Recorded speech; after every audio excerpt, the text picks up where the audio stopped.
Bismillahirrahmanirrahim. Assalamualaikum warahmatullahi wabarakatuh. Waalaikumsalam warahmatullahi wabarakatuh. Apa kabar semuanya? Sehat ya, alhamdulillah. Alhamdulillah sehat. Ya, alhamdulillah di kondisi online seperti ini tetap semangat untuk belajar karena insya Allah kita sebagai prodi yang bergerak di bidang pendidikan, kita akan terus belajar yang disebut dengan pendidikan seumur hayat, long life education, ya. Baik, sebelum kita mulai, kita akan berdoa kepada Allah, mudah-mudahan hari ini pembelajaran bisa lebih baik lagi dan kita dapat berkah dan manfaat dari materi ini. Mari sama-sama kita berdoa dengan membaca Al-Basmalah. Bismillahirrahmanirrahim. Baik, materi kita hari ini adalah lanjutan dari mata kuliah pendidikan anti korupsi, merupakan salah satu mata kuliah yang sangat dibutuhkan dan merupakan mata kuliah inti dari prodi kita ini. Seperti biasa, saya mengingatkan kembali bahwa kita punya yang disebut dengan tazkiyah value, bahwa kampus kita tazkiyah mengajarkan bentuk dari nilai tazkiyah yang merupakan salah satu dari target tazkiyah. Pada tahun 2025 kita menjadi guru yang profesional, entrepreneur, serta dai, serta ahli, serta peneliti dengan teori tazkiyah value. Yang pertama T-nya artinya tauhid, kita betul-betul beragama kepada Allah Subhanahu wa taala. Yang kedua kita amanah, menjalankan segala sesuatu sesuai dengan integritas kita. Yang ketiga zero defect and quality oriented, bagaimana kita bekerja itu tidak ada kesalahan dan selalu berkualitas. Kemudian knowledge and competence, itu kita bagaimana punya kemampuan dan punya pengetahuan yang layak dan bisa dipertanggungjawabkan. Lalu kita inovatif, istiqomah, bagaimana kita mempunyai terobosan-terobosan yang inovatif serta istiqomah dalam menjalankannya. Dan terakhir kita punya nilai achievement through teamwork, yaitu kita menjadi orang-orang yang selalu bekerja sama dan sama-sama bekerja untuk menjadikan kita yang terbaik. Karena moto kita adalah there is no Superman, but we are super team. Artinya kita tim yang bekerja. Lalu apa capaian kita pada pembelajaran hari ini, yaitu kita berharap para mahasiswa dapat menjelaskan faktor penyebab korupsi, kemudian mahasiswa mampu menganalisa faktor eksternal internal terjadinya korupsi, terus mahasiswa mampu mempresentasikan hasil tugasnya dengan membentuk sebuah rangkuman atau slide presentasi makalah yang bisa menjelaskan secara detail apa itu faktor-faktor penyebab korupsi, baik faktor secara eksternal maupun internal. Ini poin-poin capaian kita, mudah-mudahan dapat kita capai dalam pertemuan yang sederhana dan singkat ini. Kalau kita bicara tentang faktor penyebab korupsi, maka kita akan tergambar tentang pola-pola terjadinya korupsi. Saya biasanya mempolakan dengan 4 hal. Yang pertama, pelakunya berkeinginan korupsi, tapi sistem tidak mendukung, potensi untuk korupsi ada. Yang kedua, pelakunya atau subjeknya tidak ingin korupsi, tapi sistemnya mendukung korupsi, maka potensi ini juga ada. Atau yang ketiga, pelakunya memang ingin melaksanakan perbuatan korup dan sistem mendukung korupsi itu, maka inilah menjadi simbiosis mutualisme. Artinya sinergi yang menjadi korupsi luar biasa, berbahaya. Tapi yang keempat, pelaku tidak ingin melakukan pertindakan korup dan sistem juga tidak mendukung adanya upaya korup. Maka ini yang paling bagus. Maka dengan pembelajaran ini kita bisa mengenal lebih detail apa itu faktor penyebab korupsi, lalu kita bisa mengambil poin yang keempat tadi menjadi orang-orang yang tidak punya niat sedikit pun untuk melakukan tindakan korup, dan sistem kita juga mendukung atau menolak dengan tegas upaya-upaya tindakan korup. Latar belakang, apa yang membuat korupsi itu menjadi hal yang harus kita hindari. Yang pertama, korupsi bisa membuat kerugian yang besar, baik dari material dan pemasukan negara. Kenapa? Ketika negara mengalami kerugian yang besar, maka program mereka untuk mensejahterakan rakyat itu menjadi sulit tercapai. Bukankah dalam pasal 34 dikatakan fakir miskin, anak terlantar dipelihara oleh negara? Bagaimana negara bisa memelihara, memperhatikan mereka kalau sumber pendapatan negara itu dikorupsi? Maka korupsi itu bisa mengakibatkan kerugian yang sangat besar. terhadap negara. Yang kedua, bentuk perampasan dan pengurasan keuangan negara hampir terjadi di seluruh wilayah tanah air. Suka tidak suka dengan sistem otonomi daerah, kalau dulu kan sentralistik, sehingga dikatakan korupsinya luar biasa di pusat, sekarang ada namanya otonomi daerah, menjadi desentralisasi. Tapi masalahnya, ketika di daerah korupsi, maka menjadikan korupsi jauh lebih banyak dari seluruh pusat di Jakarta, karena sentralistik. Sekarang hampir tiap provinsi, tiap kabupaten terjadi korupsi. Kita baru dengar yang kemarin, Bupati Bantaeng, 2 periode bupati terbaik, luar biasa, ketika dia jadi gubernur, malah tertangkap korupsi. Ini kan menyedihkan. Berarti akan ada raja-raja kecil yang korupsi di setiap tempat. Yang ketiga, korupsi di Indonesia ini biasanya karena penyakit sosial, yang saya katakan di awal tadi, bisa jadi sistem atau keadaan masyarakat yang membuat kita akhirnya korup. Contoh-contoh pilkada, bagaimana seseorang untuk menjadi seorang pemimpin harus mengeluarkan banyak biaya, kosnya sangat tinggi, kamu jadi anggota legislatif, contohnya Beni misalnya menjalankan jadi Bupati Belitung misalnya, itu kan dia harus mengumpulkan banyak biaya, minta bantuan banyak orang, sehingga ketika dia sampai pada posisi puncak, dia akan ditagih, yang disebut dengan jangan lupa jasa, hutang budi. Nah, mengembalikan hutang budi itu tentu dengan kebijakan-kebijakan yang berpotensi adanya tindakan korup atau ada tindak pidana korupsi. Lalu kemudian, apa yang membuat korupsi menjadi besar? Karena ternyata persepsi kita tentang korupsi itu masih tidak sama. Kenapa? Yang pertama, sebagian rakyat atau masyarakat masih apatis. Karena banyak kalau bilang, ini ya sudahlah, nggak usah cerita korupsi mah pejabat lokal, orang soleh, nggak mengenal. Tengok aja yang masuk KPK itu, orang-orang yang mantan rektor, profesor, berarti ya sudahlah, korupsi memang sudah dirubah, nggak bisa dirubah lah. Nah, ini apatis.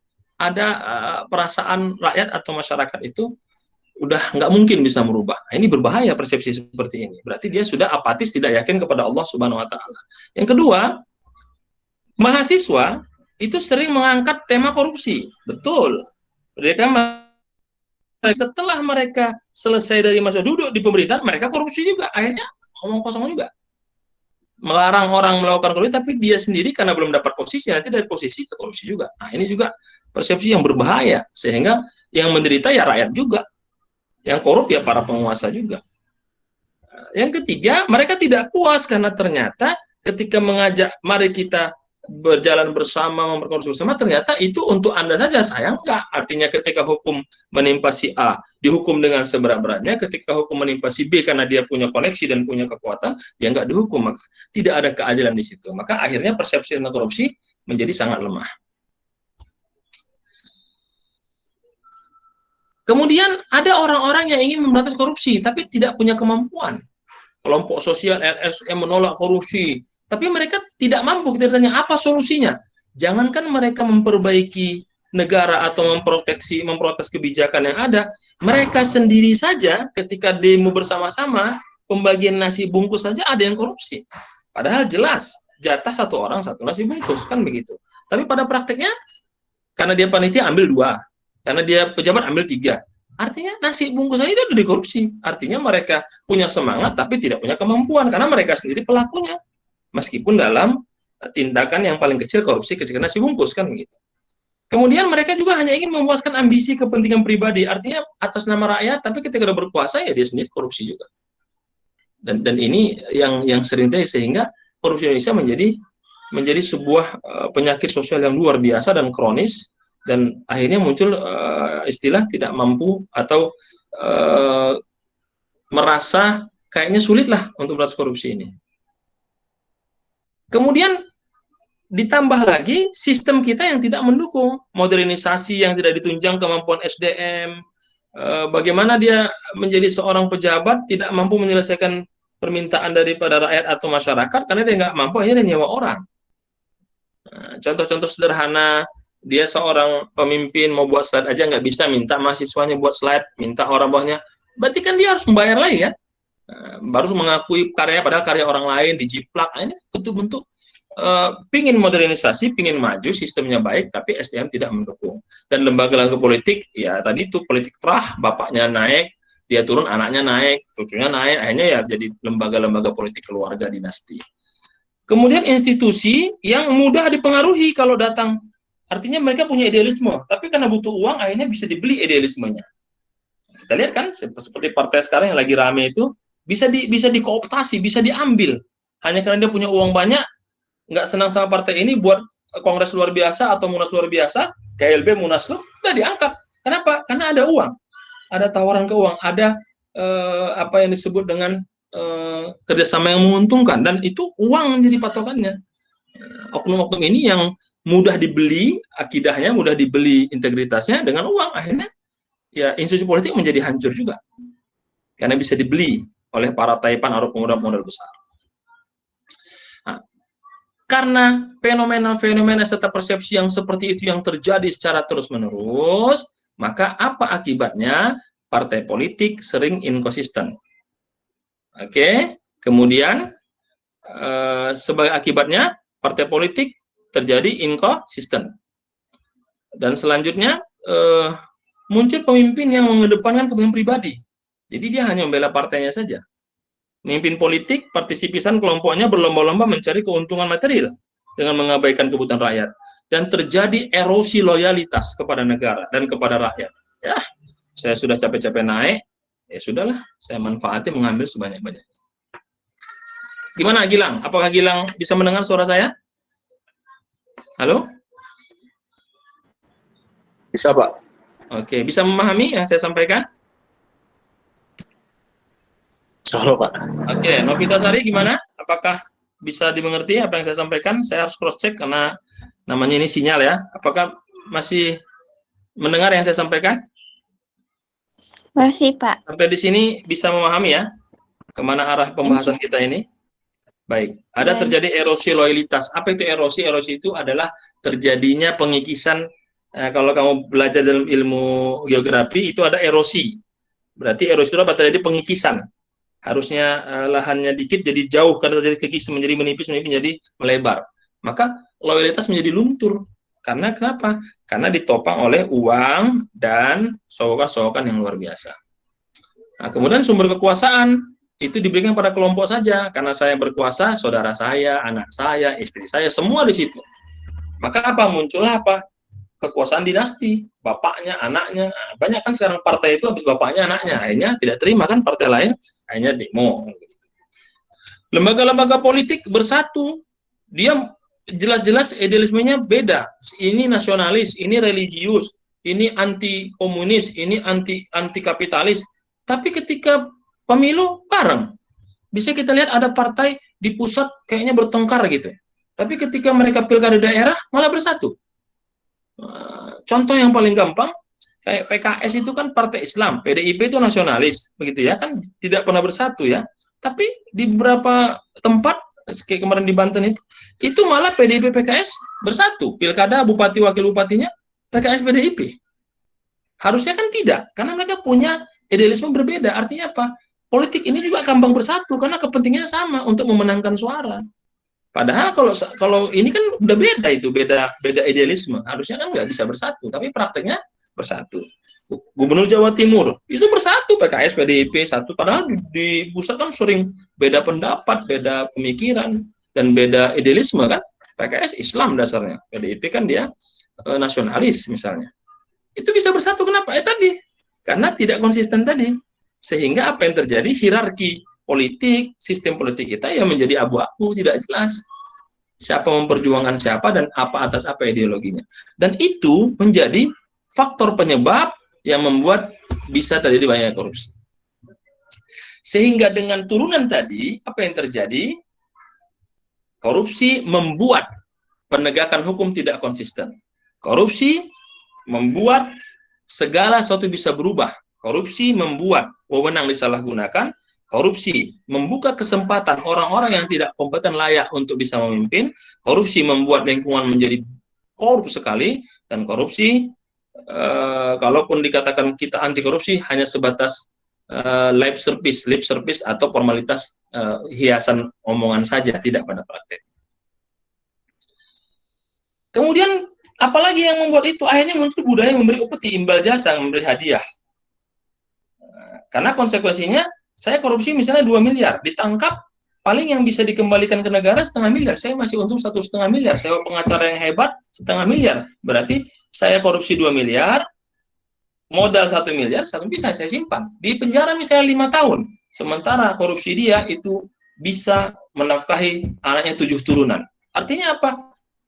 Peraturan hukumannya tidak kuat. Harusnya kalau korupsi dihukum mati misalnya. Jadi kan dia nggak bisa menikmati. Ini enggak.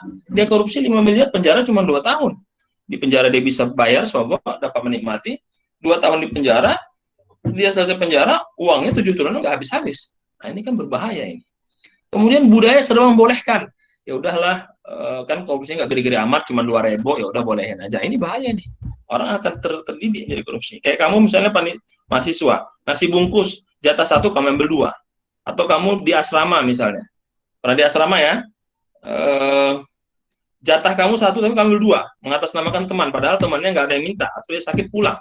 Terjadi nggak itu kira-kira? Bagaimana, Beni? Mungkin nggak itu terjadi?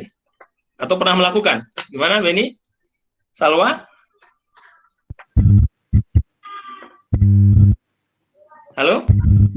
Masih bersama saya ini? Putus-putus. Suara saya putus-putus ya? Enggak, Pak. Tidak, Pak. Gimana tadi? Bisa nggak terjadi ketika kamu di asrama, jatah 1 kamu ambil 2 dengan alasan ini atas dalih teman saya, padahal enggak? Gitu. Ada nggak budaya-budaya begini terjadi? Ada. Ya dikit Bisa, doang, Pak. udahlah dikit doang. Kamu ujian, terus kemudian ngambil contekan temannya, rubah dikit, dikit doang. Ada nggak itu terjadi? Ada, Pak. Nah, itu Ada. bisa menjadi penyebab korupsi, memang kecil, tapi kalau terus dipupuk, disirami dengan kebolehan, dibiarkan saja, malah didukung, nggak apa-apalah dikit, lama-lama seperti nabung, sedikit demi sedikit, lama-lama menjadi bukit. Betul nggak? Jadi besar nggak? Akhirnya ketika dia korupsi, ya wajar dari kecil sudah terdidik untuk korupsi. Yang paling bahaya dia nggak peduli orang, yang penting dia tercapai, orang yang terserah. Dia ingin mengambil semuanya, orang itu akan menerima musibahnya. Nah, ini tidak boleh. Nah, silakan kita lihat ini. Buktinya apa? Persepsi korupsi, indeks korupsi kita apa? Tingkat korupsi negara. Lihat Indonesia. Di tahun 2020. 2019 itu kita peringkat ke-85. Turun sekarang peringkat 102. Jauh nggak turunnya itu? Lumayan jauh, Pak. Semakin rendah skornya, semakin korup suatu negara. Kita kalah loh sama Ethiopia. Padahal itu negara miskin. Kita kalah dengan Timur Leste. Ya kan? Ini kan jadi masalah ini. Karena semakin kecil tingkat skornya berarti semakin rendah. Kita kalah loh sama Timur Leste. Malaysia oke lah, dia menengah. Timur Leste negara miskin. Listriknya pun kita yang beri. Ethiopia negara miskin, kita kalah loh. Ini kenapa? Karena faktor-faktor yang buat kita korupsi itu sangat besar dan itu sistemik. Hampir di segala lini kita punya potensi korupsi dan ini harus kita perbaiki. Yang kedua, lihat ini. Korupsi, apa kata di sini kata-katanya? Kecil dimandiin, artinya dari kecil dibimbing oleh orang tuanya, makan disuapin, di sekolah tinggi-tinggi, gede jadi maling. Ini kan masalah kita ini. Mana? Ananda Gilang, apa komentar Anda dengan gambaran ini? Terjadi nggak ini, Gilang?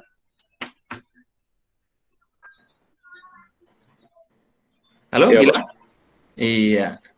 Gimana Ananda Huda bersaudara? Ya, Pak. Nurul Huda, gimana? Terjadi nggak ini?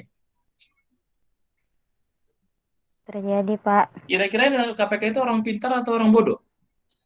Orang pintar, orang berilmu. Profesor, mantan rektor, mantan aktivis. Ya kan? Apalagi yang gubernur yang dari Sulawesi ditangkap itu. Oh, itu mah doktor. Bupati terbaik 2 periode. Berarti 2 periode dia imannya kuat. Nah, masuk dia ke gubernur, nggak kuat dia. Mungkin lebih besar lagi uangnya kan, sehingga dia ternoda. Nah, yang paling sering terjadi adalah, mari kita lihat ini. Sering terjadi nggak ini? Kenyataan dalam sehari-hari. Gimana? Eh, Fadila Rizkia gimana melihat ini kira-kira? Terjadi nggak ini sehari-hari? Terjadi, Pak. Artinya apa? Larangan itu hanya sekedar ditempel saja. Orangnya jalan-jalan aja. Coba. Dia jelas itu menempel dilarang merokok, tapi dia sambil merokok masangnya coba. Ini kan masalah ini. Ini kan ilustrasi yang membuat kita seakan-akan tidak punya semangat ketika memberantas korupsi. Nah, maka dengan pembahasan itulah, mari kita perbaiki masalah korupsi ini. Kita stop dengan apa? Nah, kita tingkatkan pengetahuan kita perbaiki cara berpikir kita, maka insya Allah perlahan kita perbaiki individu kita supaya kita tahu ini faktor penyebab, kita perbaiki sistem kita agar bisa mencegah ini, maka insya Allah akan berubah. Memang kelihatannya tidak bisa cepat, instan, tapi paling tidak dimulai dari diri kamu ketika ujian UTS tidak korup, ketika buat tugas juga jujur, kan begitu. Ketika belajar online dengan saya juga tidak korup, matikan kamera, kamu bobo. Kalau yang cowok namanya bobogan, bobo ganteng. Kalau yang cewek namanya bobo cantik. Bahaya kan? Nah, itu kita bangun. Nah, kalau kita sudah bisa memperbaiki, insya Allah ini mata kuliah pendidikan anti korupsi. Bagaimana kamu korupsi di mata kuliah pendidikan ini, padahal ini mata kuliah korupsi kan begitu. Anti korupsi. Bagaimana korupsinya? Matikan kamera, kabur kamu. Nah, ini yang tidak boleh terjadi. Dan saya kira ini yang perlu kita perbaiki. Saya kira itu gambarannya, sehingga kamu bisa dapat gambaran dari capaian tadi, target kita insya Allah. Demikian yang bertanya, saya boleh 1-2 pertanyaan untuk kita diskusi terkait materi ini. Assalamualaikum warahmatullahi wabarakatuh. Waalaikumsalam warahmatullahi wabarakatuh. 1-2 pertanyaan, ada yang mau ditanyakan? Silakan. 1-2 pertanyaan sebelum saya tutup. Jika ada yang mau dikonfirmasi atau bercerita kejadian daerahnya atau fenomena atau bisa menambahkan dari materi tadi yang kamu baca, faktor-faktor penyebab korupsi ini. Silakan. Ini ada fatwa aliyah nih. Nah, coba fatwanya gimana nih? Coba. Nah, namanya fatwa aliyah. Berarti kan fatwa tertinggi. Silakan, ada yang mau dikonfirmasi, ada yang mau tanya, saya 1-2 saja dari ini. Jika ada yang mau bertanyakan, saya persilakan. Ya. Oke, ini ada yang angkat tangan, raise hand. Silakan Nur Anissa Nirum. Baik, Pak. Izin bertanya ya, Pak. Ya. Nisa mau nanya tentang bagaimana pendapat Bapak tentang statement. Jadi Nisa pernah dengar statement yang kayak gini, bahwa orang-orang korupsi itu karena biaya yang kita keluarkan saat kayak kampanye itu emang besar, jadi itu memungkinkan orang-orang itu korupsi. Jadi dari itulah alasan utamanya. Itu kayak pernah dengar di mana gitu. Jadi bagaimana Bapak, pandangan Bapak tentang statement yang itu? Makasih Bapak. Terima kasih Anissa. Pertanyaannya bagus. Memang statement ini menjadi yang saya katakan tadi, sistemnya mendukung seperti mata rantai setan sehingga dia harus korupsi. Nah, karena kita masyarakat juga, kalau ada orang kampanye tentang program, apa kata orang? Ah, ngomong doang. Gua nggak dikasih kaos, nggak ada, ngapain gua dukung? Padahal kalau kita hitung harga satu kaos sama sembako hanya 200.000. Dia mimpin 5 tahun. Berarti per tahunnya hanya 40.000 kan dia dibayar, dibagi 365 hari, berarti dia hanya 1.000 per hari dibayar. Mau dia nyoblos orang itu yang nanti korupsi selama 5 tahun hanya karena 200.000. Nah, jadi kita harus perbaiki. Bagaimana memperbaikinya? Masyarakat kita didik untuk tidak meminta imbalan kepada mereka.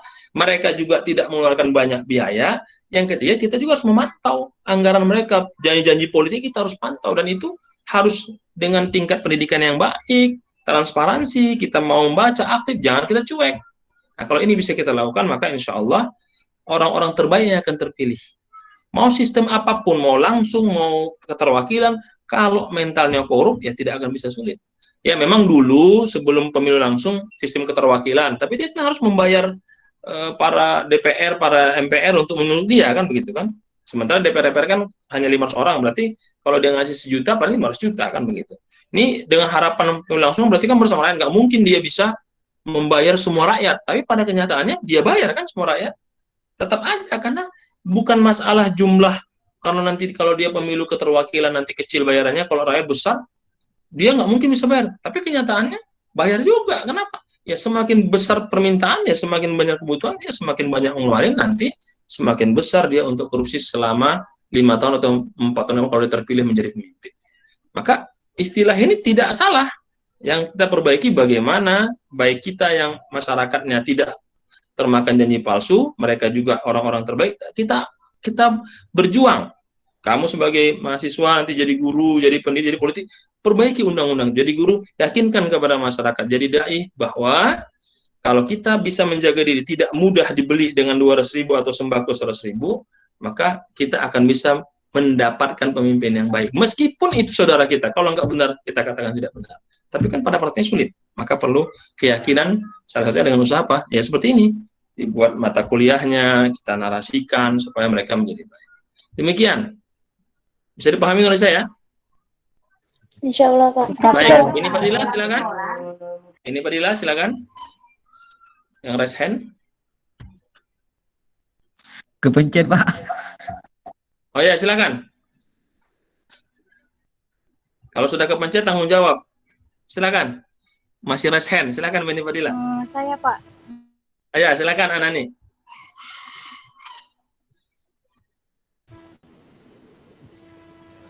Pak Halo? Anani, Pak.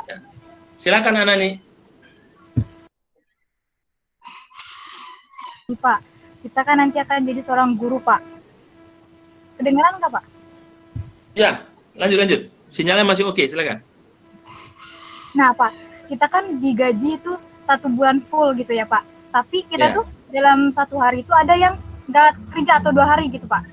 Apa kita uangnya udah dikasih 1 bulan gitu, gimana, Pak? Padahal kita ngajar selama 2 hari. Baik. Yang pertama, yang pertama kita harus sepakat dulu melihat kontraknya. Dalam Islam, akad itu penting. Kayak kamu misalnya beasiswa. Apa isi kontrak beasiswanya? Bahwa dengan beasiswa Pemda kamu selesai on time. 4 tahun kan? Kalau 5 tahun, berarti menyalahi akad. Kamu sudah korupsi. Kan begitu. Nah, sama jadi guru, saya mengajar, di situ tertulis, mengajar selama 1 minggu, hari Senin sampai hari Jumat, jam 8 sampai jam 3 sore. Mengajar itu, 1, mengajar benar, yang kedua, melaksanakan tugas, yang ketiga, ngoreksi soal, yang keempat, membaca materi pembelajaran untuk mempersiapkan pembelajaran. Selama dia mengerjakan itu tidak korupsi. Jadi ngajar itu kan tugasnya ada 5. Kalau jadi guru itu, 1, mempersiapkan materi. Kayak saya mempersiapkan materi, saya baca buku. Baca buku bisa nggak? Kalau nggak ada waktunya. Makanya kan ketika saya tulis RPS-nya, kita SKS 3 kali 50 menit. Paham maksudnya? Itu ada berapa menit berarti totalnya? Kita belajar 150 menit. Tapi pada prakteknya, kamu itu punya waktu 170 menit. Oh, gimana caranya? Ketika dikatakan 3 kali 50 menit, 3 SKS 150 menit, berarti ada waktu 150 menit kita belajar. Berarti kita ketemu, yang saya buat biasa kan online 1 jam, diskusi 1 jam, di WA setengah jam. Betul? Sering kan? Sampai jam 3 selesai, betul? Nah, itu kewajiban mengajar. 3 kali 60 menit yang kedua, kamu ngapain? Kan saya sampaikan di kontrak pekerjaan, baca, itulah buat tugas, kamu baca materi. Nah, ketika kamu mengerjakan tugas 1 malam selesai, padahal dia 1 minggu, kamu korupsi 6 hari kan? Ngapain 6 hari kan begitu? Betul? Nah, yang terakhir 3 kali 60 persiapan materi, kalau mau ujian untuk belajar, baca-baca hal lain, kamu ngapain? Jadi kita kembali ke akad. Dalam Islam akad menjadi penting, korupsi juga kita lihat kepada bagaimana akad kita menjadi guru. Belajar mempersiapkan materi. Selama 5 hari itu dia mengerjakan tugas sesuai akad, maka tidak ada masalah. Atau dia mengerjakan di luar akad, tapi kewajiban utamanya tidak terbengkalai, maka tidak masalah. Dia tidak korupsi. Yang bahaya itu yang sering ya, kalau kamu datang ke pemerintahan atau pelayanan publik, buka jam 8, betul? Betul. Tapi pelayanan mulai jam 9. Itu udah korupsi satu jam, betul nggak? Buka jam 8, tapi pelayanan jam 9. Alasannya apa? Siap-siap, ngopi dulu, merapin berkas. Padahal terus jam 8 harusnya dia mempersiapkan berkas sebelum jam 8. Karena pelayanan jam 8 sampai jam 15. Berarti kapan dia persiapan berkas? Sebelum jam 8. Bukan jam 8 baru siap-siap. Akhirnya jam berapa? Mulai jam 9. Korupsi 1 jam. Betul? Nah, sampai jam 3 anehnya kalau buka dia telat, tapi kalau tutup mapa udah jam 3. Biasanya begitu kan? Udah jam 3, on time. Jadi kalau selesainya on time, mulainya tidak on time. Nah, ini problem mental korupsi yang harus kita perbaiki. Kamu jadi guru jadi contoh. Kalau kamu jadi guru yang betul-betul ngajar, insya Allah. Saya mau tanya, saya kalau ngajar 2,5 jam bener nggak? Kan saya tungguin kan? Ya, saya mau nanya kan begitu kan? Nah, pasti ada sebagian kamu, lama banget belajar, ngapain aja, bosan. Ya karena akadnya 3 SKS. Nah, diganti dengan apa? Cerita, komentar, tanya jawab, diisi WA. Kadang ada yang nanya, ada yang enggak kan? Tapi kan saya tunggu, nanti selesai demikian itu matkul, ya begitu. Nah, inilah yang harus kita bangun bersama. Nah, jadi sudah tergambar ya. Jadi faktor penyebab itu tadi ada 4. Apa tadi itu? Kesempatannya ada, sistem tidak mendukung. Kesempatan tidak ada, sistem mendukung. Kesempatan ada, sistem mendukung. Tidak ada kesempatan, sistem tidak mendukung. Maka itu yang paling bagus yang terakhir. Kira-kira begitu. Saya kira cukup ya 2 pertanyaan tadi. Saya minta 1-2 orang untuk bisa memberikan kesimpulan, mewakili dari teman-temannya. Mungkin dari Ananda Fahri. Silahkan apa yang bisa kamu simpulkan dari materi ini yang kamu pahami. Silahkan. Satu lagi dari Akhwat nanti saya.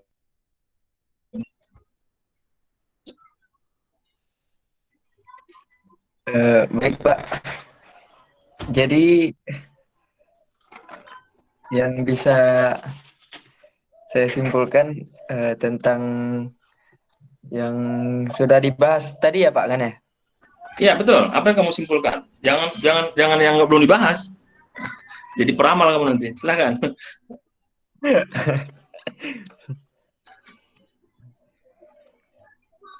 Waduh. Bingung. Silahkan. Dari penjelasan tadi apa yang bisa kamu simpulkan dari materi kita untuk bisa saya memastikan bahwa yang saya ajarkan telah kamu pahami dengan baik. Apa yang bisa kamu simpulkan dari faktor-faktor penyebab korupsi ini? Hari.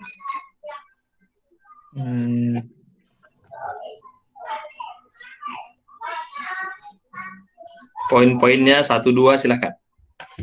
Yang kamu pahami.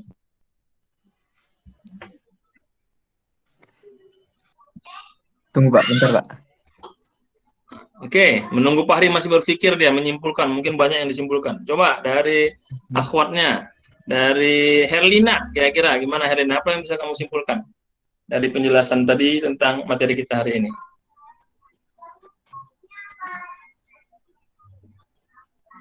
Herlina, bersama kita? Jangan-jangan sinyalnya nih. Herlina? Halo Herlina? Herlina? Ya, sinyalnya. Coba, Fahri, silakan Fahri, apa yang bisa kamu simpulkan sebelum kita tutup dari materi kita yang dapat kita simpulkan tadi penyebab korupsi secara umum dengan faktor-faktor politiknya, ada faktor umum, hukum ya, faktor hukum, faktor ekonomi dan faktor organisasi. Dan apa ya, seperti yang tempat kita kerja tadi, misalkan kayak yang sistem mendukung tapi kitanya yang tidak mau, ada yang seperti itu juga tadi kan. Dan itu juga terdapat itu faktor-faktor internal dan eksternalnya Pak. Mungkin gitu Pak. Intinya Fahri jangan korupsi ya. Iya Pak. Ya, kayaknya Herlina. Ya, kita teman yang lain mungkin sinyalnya tadi Herlina. Natita, coba Natita apa yang bisa kamu simpulkan biar mewakili? supaya saya juga tidak harus ada keadilan ya. Silakan Natita, apa yang bisa kamu simpulkan? 1-2 kata terkait dengan materi kita hari ini. Faktor-faktor korupsi, silakan. Intinya kalau yang dari pembahasan tadi, kita itu juga harus mengedukasi masyarakat agar tidak terjadi kayak yang foto yang tadi yang dilarang merokok, tapi dia malah merokok gitu Pak.